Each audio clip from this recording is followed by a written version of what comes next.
వేకువ వాక్యము ఇది దైవ వాక్యము. వేకువ వాక్యము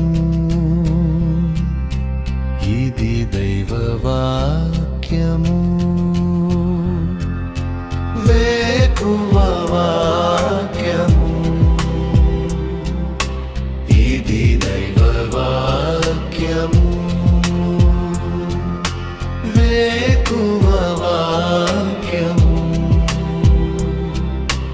ఇది దైవ వాక్యము. వేకువ వాక్యము లేకపోడు కొరకే పరిశుద్ధ గ్రంథం బైబిల్లో నుంచి లూకాసు వార్త 12వ అధ్యాయము 12వ వచనం. మీరేమి చెప్పవలసినది పరిశుద్ధాత్మ ఆ గడియలోనే మీకు నేర్పునెను. ఆ గడియలోనే మీకు నేర్పునెను. ప్రభునందు ప్రియులారా, ఈ ఉదయకాల సమయంలో దేవుడు నీతో మాట్లాడుతున్న ఒక మాట, ఒక గడియ అనేది నీకుంది. అనగా దేవుడు నియమించిన ఒక సమయం నీకుంది. ఆ గడియలోనే దేవుడు అన్ని నీకు ఇచ్చేస్తాడు. నిజమే, దేవుని కార్యాలు, దేవుని అద్భుతాలు ఎప్పుడు కూడా ముందే జరుగుతూ ఉండవు.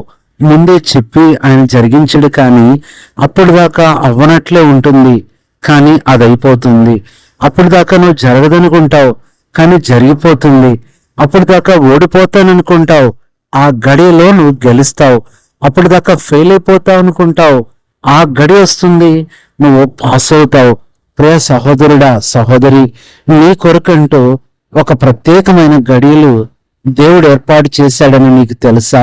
ఈరోజు ఏది నువ్వు సాధించలేకపోయావో, ఏది నీ జీవితంలో జరగలేదో, అది జరగటానికి ఒక గడియ అనేది ఎప్పుడో దేవుడు సిద్ధపరిచి ఉంచాడు. ఇప్పుడు దాకా ఏమీ జరగలేదనుకుంటున్నావు, కానీ ఆ గడియలో నీకు తెలియకుండానే అది జరిగిపోతుంది. నీ కొరకైన వివాహ గడియ రాబోతుంది. నీ కొరకైన నువ్వు కూడా తల్లిగా పిలువబడే గడియ ఒకటి రాబోతుంది. నువ్వు బిడ్డల్ని కని గడియ ఒకటి రాబోతుంది. నీకు దేవుడు ఉద్యోగం ఇచ్చే గడియ ఒకటి రాబోతుంది. నీ బిడ్డల్ని దేవుడు స్థిరపరిచే గడియ, అంతేకాదు నీ కుటుంబాన్ని దేవుడు రక్షించే గడియ త్వరలోనే ఉంది. నువ్వు అనుకున్నది ఆ గడియలోనే నెరవేరుతుంది. కాబట్టి నువ్వు భయపడొద్దు, చింతపడొద్దు, దిగులు పడొద్దు. దేవుడు నీ కోసమైన గడియను సిద్ధపరిచి ఉంచాడు. పరిశుద్ధ గ్రంథం బైబిల్లో కూడా ఎంతో మంది బలహీనులు ఒక గడి వచ్చినప్పుడు బలపడ్డారు. ఎంతో మంది నిస్సహాయ స్థితి గలవారు ఆ గడి వచ్చినప్పుడు నెమ్మది పొందుతూ వచ్చారు. ఒక గడి అంటూ దేవుడు నీ కొరకు ఏర్పాటు చేశాడు. ఆ గడియలో జరిగే అద్భుతాలు ఎవరు ఊహించరు. ఆశ్చర్య కార్యాలు నువ్వు కూడా నమ్మలేవు. ఈ వాక్యము దేవుడు ఈరోజు నీతో మాట్లాడుతూ ఎంతో ఆదరిస్తూ ఉంటున్నాడు. పరిశుద్ధ గ్రంథం బైబిల్లో కూడా మనం కొంతమందిని చూసినట్లయితే ఒక గడియ వచ్చినప్పుడు వారు ఎంతో నెమ్మది పొందుతూ వచ్చారు.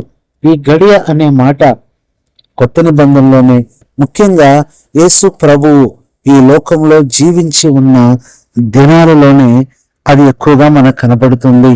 మొట్టమొదటిగా ఆ గడి అనే అనుభవంలో మత్తయి సువార్త 15:28 చివరి మాట, ఆ గడియలోనే ఆమె కుమార్తె స్వస్థత నొందెను.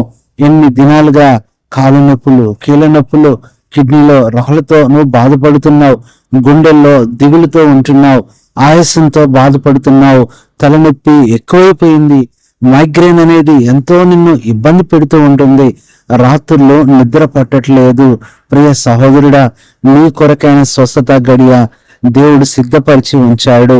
ఆ గడియ వచ్చినప్పుడు నువ్వు ఎంత గొప్ప స్వస్థత పొందుతావంటే, నీ మందులన్నీ కూడా తీసుకెళ్ళి నువ్వు డస్ట్బిన్ లో నీ చేతితో పడేసే రోజు, అనగా దేవుడు పూర్తి స్వస్థత ఇచ్చే రోజు త్వరలోనే రాబోతుంది. అది ఎలాంటి భయంకరమైన వ్యాధి అయినా కావచ్చు, అది క్యాన్సర్ అయినా, అది ఎయిడ్స్ అయినా, అది ఎంత ఘోరమైన టీబీ లాంటిదైనా సరే, దేవుని గడియ ముందు ఏది కూడా నిలబడి జయించలేదు. దేవుడే నీకు గొప్ప జయమిస్తాడు.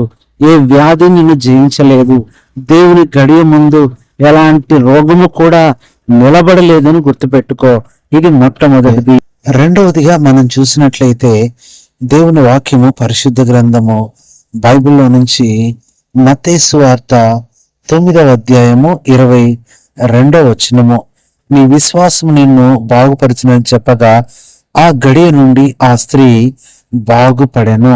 ఎవరు సహాయం చేసేవారు లేరు. ఈమె ఎంతో కృంగిపోతూ వచ్చింది, ఎంతో తన రోగం చేత దిగులు పడుతూ వచ్చింది. ఎవ్వరు సహాయం చేయలేదు. ఏ వైద్యుల సహాయం కూడా అక్కడికి రాలేదు. కానీ దేవుడు సహాయం చేస్తూ వచ్చాడు.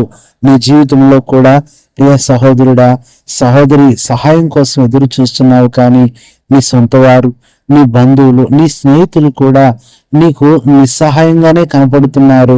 ఒక్కరు కూడా సహాయం చేయలేకపోతున్నారు. దేవుడు నీకు సహాయం చేసే గడియ వచ్చినప్పుడు నీ పనులన్నీ జరిగిపోతాయి. ఆయన నీ ఇల్లు కడతాడు, ఆయన నీ కుటుంబాన్ని నిలబెడతాడు, ఆయన నీ బిడ్డల వివాహాన్ని కూడా ఘనంగా జరిగిస్తాడు. సహాయపు గడి అనేది త్వరలోనే ఉంది. ఇది గుర్తుపెట్టుకో. మూడవదిగా చూసినట్లయితే మత్తయి సువార్త 8:13లో చివరి మాట, ఆ గడియలోనే అతని దాసుడు స్వస్థత నొందెను. ఇది ఎంత ఆశ్చర్యకరం అంటే, ఒక శతాధిపతి అధికారి ప్రభు దగ్గరికి వచ్చినప్పుడు ప్రభు ఇంటికి వెళ్లకుండానే వెళ్ళుము, నీ దాసుడు స్వస్థపరుస్తాడు అని చెప్పినప్పుడు యేసు ప్రభు ఏ సమయానికి చెప్పాడో ఆ సమయంలోనే ఆ దాసుడు స్వస్థత పొందాడు. ఎంత ఆశ్చర్యమో! ఆ రోగి ప్రభువును చూడలేదు, ప్రభువు ఆ రోగిని చూడలేదు, మాట్లాడను కూడా లేదు. కానీ ఎంత అద్భుతంగా అదే సమయానికి గడియ వచ్చింది. ఇది మూడవది, శక్తినిచ్చే గడియ. నువ్వు బలహీనంగా ఉన్నావు, దిగులు పడుతున్నావు, లేవలేకపోతున్నావు, నడవలేకపోతున్నావు, పనులు చేసుకోలేకపోతున్నావు. ప్రియులారా, దేవుడు నీకు శక్తినిచ్చే గడియ ఒకటి ఉందని గుర్తుపెట్టుకో. ఆ శక్తి ముందు ఏ బలహీనత కూడా ఏమీ చేయలేదు. అది త్వరలోనే నువ్వు పొందుతావు.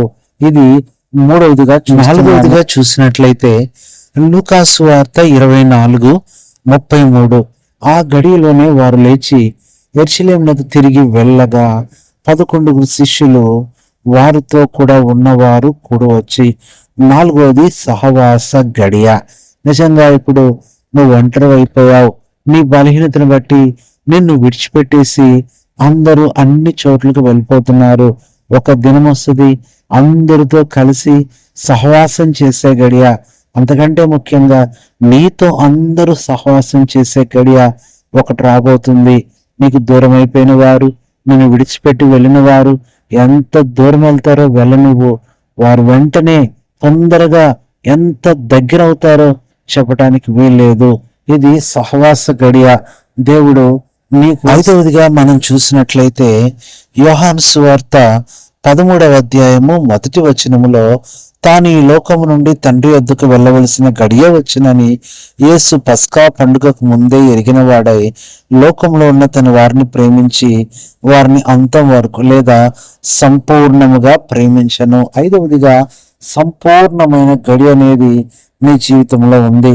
నువ్వు దిగులు పడొద్దు. ఈరోజు ఏది లేదని బాధపడుతున్నావో, ఏ కొరతతో ఉన్నావో, ఏ దిగులుతో ఉన్నావో, ప్రియులారా, ఆ సంపూర్ణత అనేది దేవుడు త్వరలో నీకు ఇస్తాడు. నీలో ఉన్న కొరతలు, అక్కర్లన్నీ దేవుడు తీర్చేసే సంపూర్ణమైన గడియ రాబోతుంది. ఆరవదిగా యోహాను సువార్త 16:21, స్త్రీ ప్రసవించినప్పుడు ఆమె గడియ వచ్చెను గనుక, చివరి మాట, సంతోషము చేత. ఆరవది, సంతోష గడియ. ఎంత దుఃఖపడుతున్నావు, ఎంత వేదన పడుతున్నావో, ఎంత కృంగిపోతున్నావో, ప్రియమైన సహోదరి సహోదరుడా, నువ్వు రెండంతలుగా సంతోషించే గడి అనేది రాబోతుంది. సంతోషకరమైన గడియ. నీ కన్నీళ్లు, నీ అవమానాలు ఇక నువ్వు గుర్తు చేసుకున్నా గుర్తు రావు. దేవుడు ఇక ఏడవటానికి కూడా నీకు అవకాశం లేని సంతోషం ఒకరోజు ఇవ్వబోతున్నాడు. ఈరోజు కన్నీళ్లు ఇప్పుడే చూసుకో, తర్వాత నీకు కనబడవు.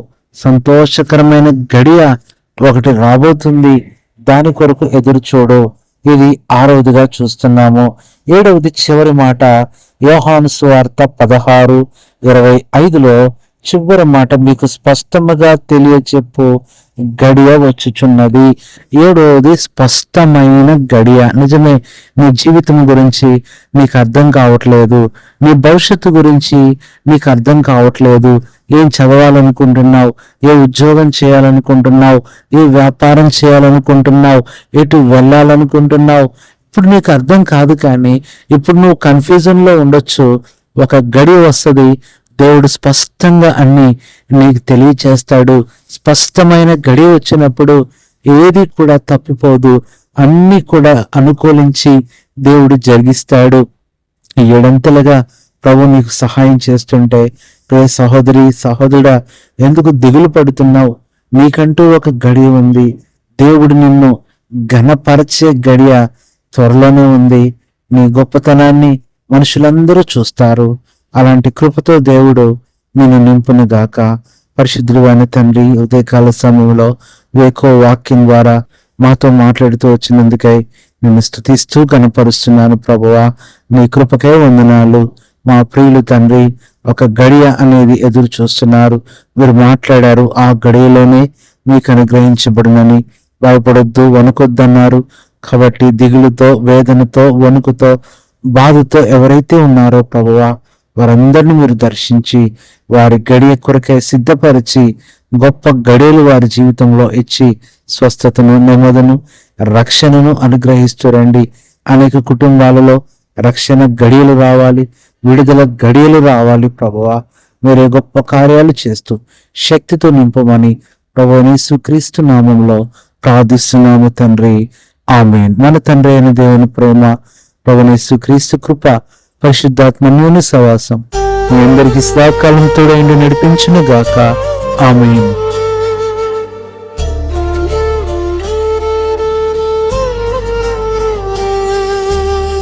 కృంగుదలలో దార్చుటకు, కన్నీటినంతటిని తుడుచుటకు, దినమంతా సిద్ధపరచుటకు,